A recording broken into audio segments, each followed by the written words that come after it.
رحمت عالم بازار کی طرف جا رہے تھے۔ جیب میں 8 درہم تھے۔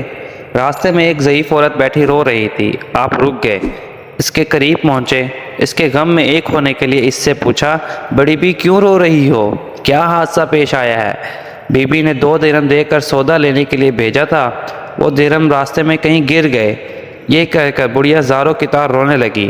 آپ نے 2 درہم نکالے، بڑھیا کے ہاتھ پر رکھے اور اس کو تسلی دیتے ہوئے آگے بڑھ گئے۔ بازار پہنچ کر خدا کے رسول نے 2 درہم میں ایک قمیض خریدی اور واپس ہو گئے۔ واپسی میں کیا دیکھتے ہیں کہ ایک فقیر بالکل ننگا کھڑا تھا، پھٹا پرانا چیتھڑا ٹانگوں پر باندھ رکھا تھا اور صدا لگا رہا تھا کہ جو مجھے پہنائے گا خدا اسے جنت کا جوڑا عطا فرمائے گا۔ سبحان اللہ۔ آپ نے وہ قمیض اسی وقت فقیر کو پہنا دی اور پھر بازار کو چل دیے۔ وہاں جا کر آپ نے دوسری قمیض 2 درہم میں خریدی اور اپنے گھر کے لیے واپس ہوئے۔ دیکھا کہ راستے میں وہی بڑھیا کھڑی رو رہی تھی۔ دریافت فرمایا، بڑی بی اب کیا ہوا ہے؟ بولی، گھر سے نکلے کافی دیر ہو گئی ہے، اتنی دیر میں پہنچوں گی تو بی بی ناراض ہو گئی اور سزا دے گی۔ بڑھیا یہ کہہ کر زاروں کی طرح رونے لگی۔ آپ نے بڑھیا کی فریاد دھیان سے سنی اور فرمایا، میں تمہارے ساتھ چلتا ہوں۔ بڑھیا خوشی خوشی چل دی۔ خدا کے رسول بھی ساتھ تھے۔ تھوڑی ہی دور گئے تھے کہ کچھ انصار کے گھر نظر آئے۔ بڑھیا نے کہا، یہی گھر ہے جن میں کام کرتی ہوں۔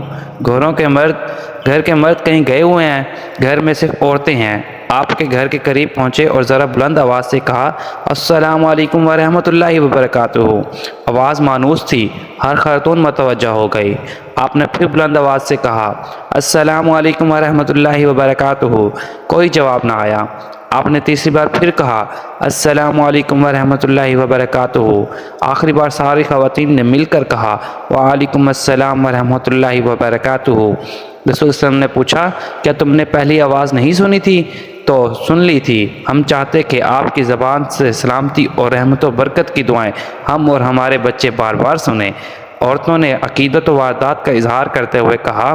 خدا کے رسول مسکرا دیے، پھر فرمایا، یہ تمہاری خاتمہ ڈر رہی ہے کہ تم اسے ڈانٹو گی اور سزا دو گی۔ اتفاق سے اس خدا کی بندی کو دیر ہو گئی تھی، میں اس کی سفارش کے لیے آیا ہوں۔ رسول خدا کے الفاظ سن کر خواتین کی آنکھوں میں آنسو آ گئے اور ایک زبان ہو کے بولی، یا رسول اللہ، آپ کی سفارش لے کر آئی ہے تو آپ گواہ رہے، ہم اسی وقت اسے آزاد کرتے ہیں، اب اس پر کسی کا کوئی حق نہیں ہے۔ باندی کی آزادی پر رسول اکرم کا چہرہ چمک اٹھا اور آپ ان نیک خواتین کو دعائیں دیتے ہوئے خوشی خوشی گھر واپس آ گئے۔